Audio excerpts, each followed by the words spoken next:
Hello and welcome. I've been up all night watching Andromeda Series 2. Like life itself, it gets better, if only just, and if only temporarily. Alright, all night long, and there's something very wrong, and I know it must be late. Been gone since yesterday. I'm not like you guys. I'm not like you. Last time on George Morgan's Andromeda Reviews. Blind and crippled.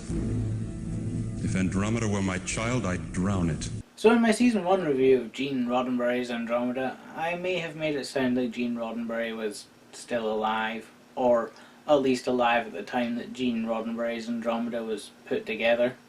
This is your fault for misunderstanding me, not mine for doing almost no research. While the idea was his, and while yes, he did initially think of it as part of the Star Trek universe, he died in 1991, and so had very little say in anything his name was put on in the year 2000. Andromeda was created from his notes, meaning it could have been an idea he had rejected or one that he never got round to. At any rate, the series was actually created by Robert Hewlett-Wolf and produced in part by Roddenberry's widow. I'm sure it was made with love, but going through a dead man's note so you can use his name for profit does feel a tiny bit exploitative to me.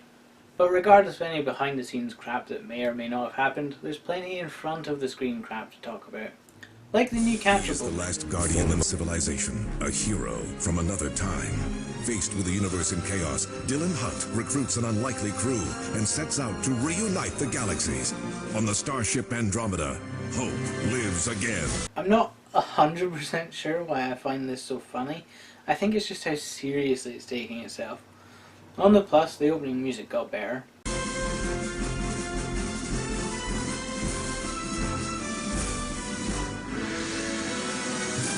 It's not great, but it's less grating. Secondly, I made a science error. At least one, but I noticed this one the fourth time I watched my own review. Actually, the firing mechanism must be some kind of advanced magic weapons grade, because the cables seem to lose no speed at all. Yeah, actually there's nothing in space to slow down the cable. In fact, being fired towards a black hole would probably help it go faster. It's still stupid as hell given the distance it has to cover.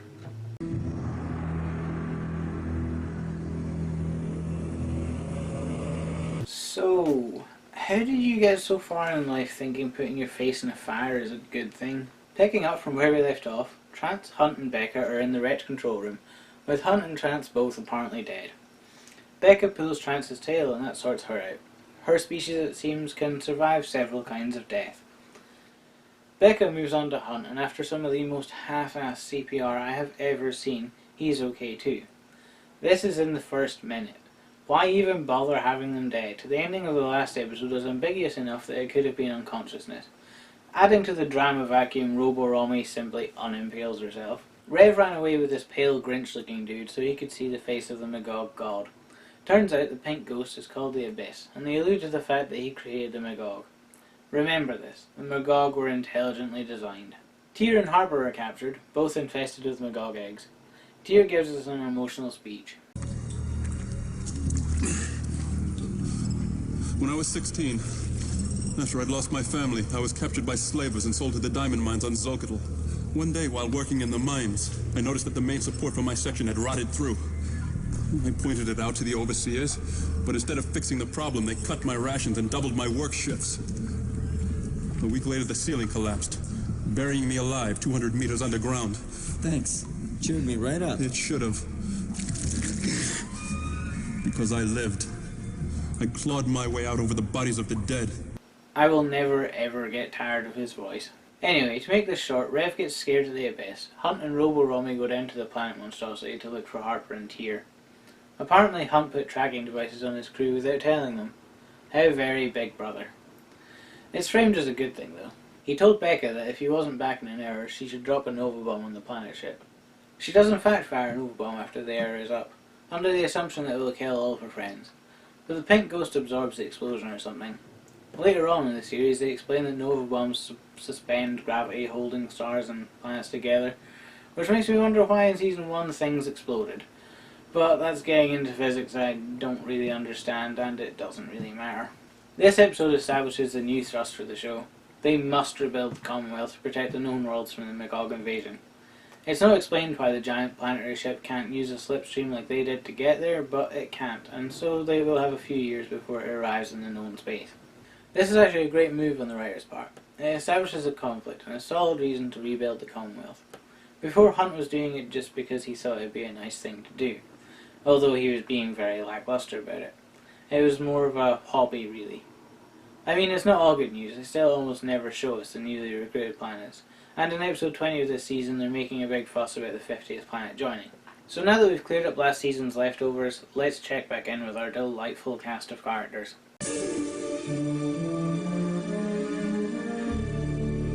No, because we are not the masks we wear. I may have been a little dismissive of Trance last time. Oh, and Trance, who is a magic fairy, with a tail. I'll eat a bowl of my own shit if she's not the last of her kind.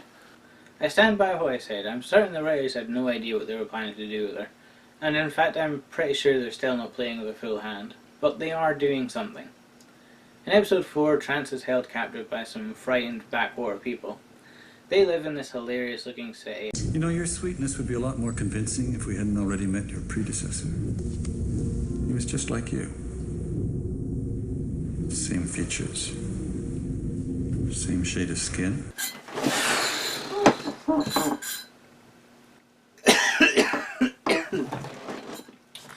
They seem to imply that she's from a much more advanced race. A race so advanced that destroying a civilization is something to do without boredom, because they see us as insects. Harper remembers a library thing that an ancient civilization once worshipped a purple goddess, and Trance threateningly suggests that he forget about it. Shit-eating aside, this is so much better than I was expecting. I'm glad I was wrong. The episode ends with the galaxies in her eyes as if she can see the whole universe, which ties into her ability to predict the future and see through the chaos. In retrospect, this makes sense. The times where she acts like a naive kid could be read as her manipulating people into underestimating her. To what end, nobody knows. And then, fuck, they go and ruin it. They decided that they didn't like what they were doing, or panicked because they had no idea where they were going and hit the reset button. This crap starts, as most craps do, with time travel. There's an episode where Harper accidentally rips space and time apart, and Trance switches places with her future self so she can create a better future. This is the same character that they established can see the future. I cannot imagine what fever the writers were suffering. I only hope they died and were replaced by better writers. So anyway, new Trance, who for some reason is sort of silver and gold now, causes some temporary trust problems. Because there was no reason to distrust a magic purple lady who wouldn't tell you the first damn thing about her. Yes, she saved your asses a few times. That may curry some favour, but trust her? When she admits to having her own agenda? That's idiocy. The reason they give for this is that after 5 years she's a different person. They don't know her, etc. The time switch thing was the writers trying to bring the problems they ignored to the forefront, without them looking negligent. Which needless to say didn't work and has backfired rather dramatically. Especially given that she still tells them nothing and they have to learn to trust her on her actions. What the hell was the point? I'll get to that when I talk about the finale. As a sort of B-plot for Trance, early on there's a battle and her tail gets shot off. Presumably they got tired of doing the effect and or realised how silly it looked as part of the costume. Either way, it shall be missed. Later on in the season, Trance meets this freak. He's another member of her race, contradicting the episode that implied they were all purple as tails, but then Trance herself has changed colour and grown her hair. I don't know why I expect any consistency from this show. Anyway. Care if I join you? No. I was just getting used to your phony accent, Flux. Looks like I'm not the only one with a new look. Trance Gemini. Thought we'd lost you. Come with me. Your brothers and sisters would love to know what's become of you. No. My place is here with my friends. Your place is with us. Don't forget whose side you're on. I never have. I never will. You can't defy us forever, Trance. No. But I can dream, can't I? Even if it's just for a little while. This kind of implies that Trance is rebelling against her species of what I can only assume are Time Lords. at the same time acting all evasive and evil. Divining her intentions is basically impossible.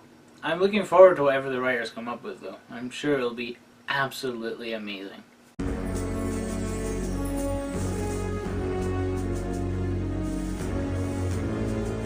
Weirdly worded that. Life is trying to kill you would have sufficed. Or does that not sound deep enough? Becca continues to be a strong female character. Becca, get the ship ready. We'll be back in 7 minutes. Just hurry.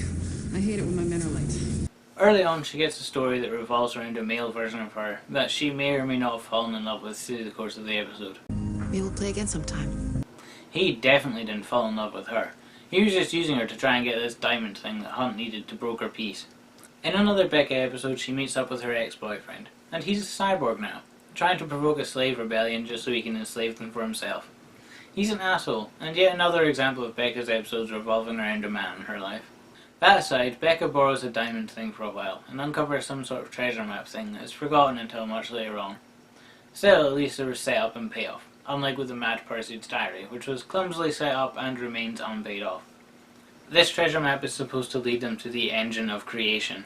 It can. Well, yeah, I mean, it's a machine that can rearrange space and time. It can reignite suns, create whole planets. Even raise the dead. Yeah.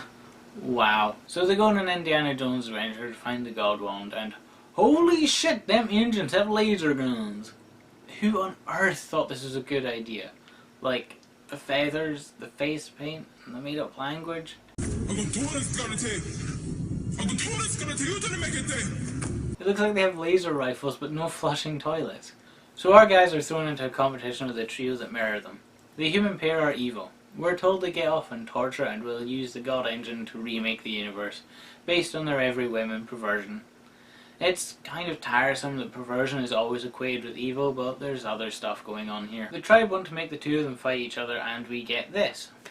She wants a volunteer from each side. It's my mission. My head. I volunteer. So do I. Ah, jeez, can't fight. No, I volunteer. Dylan? Becca, let me do this. Then I volunteer too. Chivalry isn't dead, but maybe it should be. Fletch, I can take him. No, don't give me any lip. The episode was trying to show that Becca was just as capable of leadership as Hunt, but that's changed to teamwork is good. Her intuition and his bravery work well together. While that's nice and all, it really undermines Becca's ability to take control if necessary, and it honestly comes off kind of sexist, however unintentional the implication may have been. Anyway, the three of them get the God Wand because friendship is magic or whatever. Apparently they measure it and discover that it could weigh up to 3 galaxies. I don't know why I try to imply rational thought to this universe anymore. It behaves like a dream. The wand doesn't work, for now anyway. Hunt mentions his version of the myth had the engine of the gods broken into 5 parts by the Veterans. I'm inferring from this that one of the pieces could be on Tarn Vedra, and that's why Becca was so keen to get there last season, but in this episode she acts like the whole engine was supposed to be in a safety deposit box. It hardly matters. For all I know, the writers forgot they already had the mystery treasure to uncover. Blind and crippled. If Andromeda were my child, I'd drown it.